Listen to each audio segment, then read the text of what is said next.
स्थापन केलेला आहे की नाही. आणि इको क्लब अंतर्गत आपण असं ठरवलं होतं की इको क्लब अंतर्गत आपल्या पर्यायाने आपल्या पृथ्वीचं रक्षण करायचं आहे. त्याच्या अंतर्गत आपण जे जे कार्यक्रम सांगितले होते त्याच्यामध्ये वृक्ष लागवड आहे की नाही. आणि कचरा संकलन हा एक महत्त्वाचा मुद्दा होता.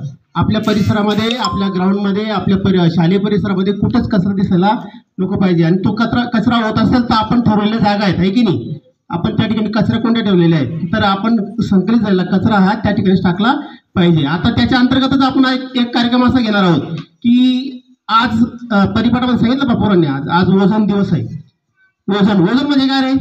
ओझोन म्हणजे ऑक्सिजनच आहे की नाही. ऑक्सिजन जर सूत्र कोण सांगतं? O2. परंतु ओझोन हा O3 असतो.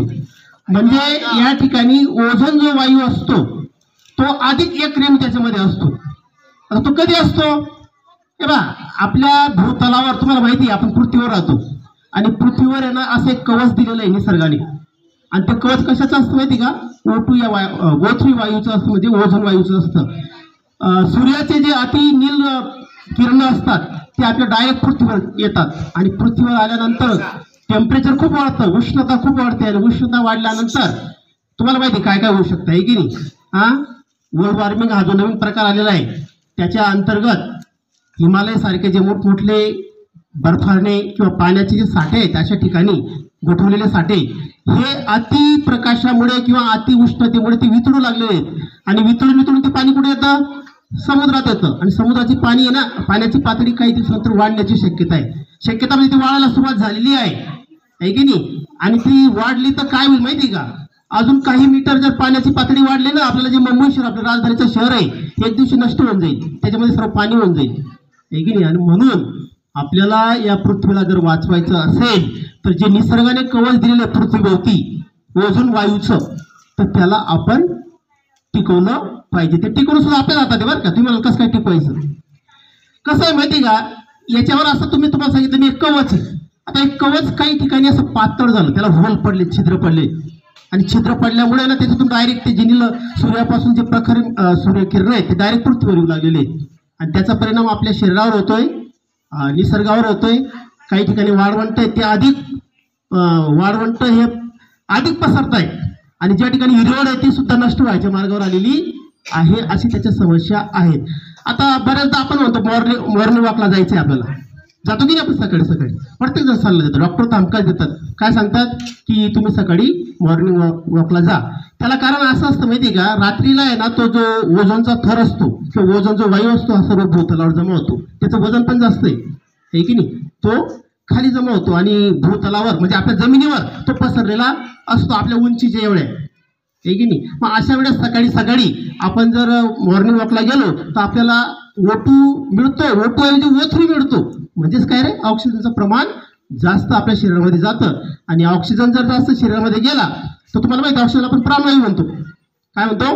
प्राणवायू. म्हणजे आपल्या ज्या जीवनक्रिया आहेत, आपल्या शरीरामध्ये जे मंद ज्वलन होतं, या मंद ज्वलनासाठी ऑक्सिजनची गरज असते. जेवढा जास्त ऑक्सिजन आपल्या शरीरामध्ये गेला तेवढ्या आपल्या त्या चयापचय ज्या क्रिया असतात आतल्या त्या व्यवस्थित होतात. रक्तामध्ये ऑक्सिजनचं प्रमाण वाढतं, पचनाचं प्रमाण वाढतं आणि आपली जी जीवनक्रिया आहे ती व्यवस्थित होते. मग आपण केलं काय पाहिजे?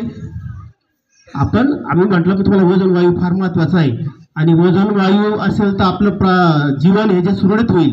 मग आता हे ओझोन वायू हा असं पातळ का होऊ लागलेला आहे? त्याला कारण म्हणजे प्रचंड असं प्रदूषण आहे.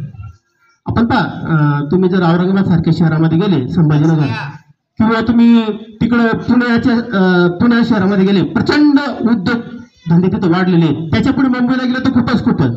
आणि त्याच्यामध्ये काय होतं म्हणजे रासायनिक घटक, कारण कारखाना म्हटला तर धूळ येते, तिथं काहीतरी ज्वलन करावं लागतं, त्यांना वीज तयार करावं लागते. वेगवेगळ्या प्रकार आहेत त्याच्यामध्ये. काही केमिकल युक्त फॅक्टरी असतात, त्याच्यामध्ये सुद्धा त्यांना उष्णता देण्यासाठी ते बॉयलर जाळतात. आणि बॉयलर मधून काय होतं माहिती का? बॉयलर मध्ये कोळसा किंवा डिझेल वगैरे असे जे पदार्थ जाळतात आणि त्याच्यापासून जो धूर निघतो त्याच्यामध्ये कार्बन डायऑक्साईड, सल्फर डायऑक्साईड असे जे विषारी वायू असतात की जे विषारी वायू हवेमध्ये मिसळले जातात आणि ते ओझोन वायूच्या जागी ते आपली जागा बनवू लागलेले. आता ओझोन वायूमध्ये दुसरे वायू घुसल्यावर काय होईल? ओझोन वायूचा थर काय होईल? पातळ होईल. आणि मग त्यालाच आपण ओझोन वायूला छिद्र पडला असं म्हणतो. डायरेक्ट सूर्यप्रकाश आपल्या या ठिकाणी येऊ शकतात. तर याच्यासाठी आपल्याला पर्याय असं सांगता येईल, पर्याय असं सांगता येईल. तुम्ही आज हे तर सांगितलं कारखान्याबद्दल, परंतु रस्त्यावर किती गाड्या आहेत रे? खूप गाड्या आहेत. प्रत्येकाच्या दाराशी गाडी आलेली आहे आता. मोटरसायकल, पूर्वी मोटरसायकल म्हणजे मोठी गोष्ट वाटायची, आता लोकांच्या दाराशी कार आलेली आहे. आणि ते कार काय करतात माहिती का? त्याच्यामध्ये रॉकेल, पेट्रोल, डिझेल सारखे इंधन आपण जाळतो आणि त्याच्यातून काय होतं, तेच सल्फर डायऑक्साईड, कार्बन डायऑक्साईड सारखे विषारी वायू बाहेर पडतात आणि ते ओझोनच्या कमी करण्यासाठी ते कारणीभूत ठरत आहेत. याच्यासाठी आपण पहिला जो उपाय सांगता येईल, आपण भरपूर झाडं लावली पाहिजे. आणि जी आपण पहा आपल्या शाळेमध्ये चौबाजूने अशी हिरवीगार पट्टा दिसतो, काय करतं माहिती का रे? या ठिकाणी जेवढाही कार्बन डायऑक्साईड तयार होईल, निसर्गाचा नियम आहे, ऑक्सिजन आणि कार्बन डायऑक्साईड सोबत असतात है ना. कार्बन डायऑक्साईड तयार होणारच आहे, पण त्याला शोषून घेणारी जर आपण यंत्रणा उभी केली, ते झाडं जर लावले तर काय होतं, ते शोषून घेतात. कारण त्याला त्याच्या अन्न निर्मितीसाठी कार्बन डायऑक्साईडची गरज असते, ते शोषून घेतात आणि शोषल्यामुळे निसर्गामधला किंवा हवेमधला कार्बन डायऑक्साईड किंवा सल्फर डायऑक्साईड सारखे विषारी वायू हे कमी होण्यास मदत होईल आणि आपल्याला या भूतलावरचा जो ओझोन आहे, ओझोनचा जो थर आहे, त्याला आपल्याला वाचवता येईल. दुसरा अजून एक उपाय करता येईल. अलीकडे शासन खूप त्याच्यावर महत्व देत आहे किंवा त्याला अनुदान सुद्धा देत आहे. सोलर एनर्जीचा वापर करायचा बा आपल्या शाळेच्या टॉपवर ते पण आहे. त्याच्यानं काय होतं माहिती का रे? त्याच्यामध्ये आता हा सूर्यप्रकाश आहे, हा आपल्याला फुकट भेटतो, 24 तास भेटतो आणि 12 महिने भेटतो. आणि हा जो सूर्यप्रकाश आपण त्या पॅनल बसवलेले त्याच्याद्वारे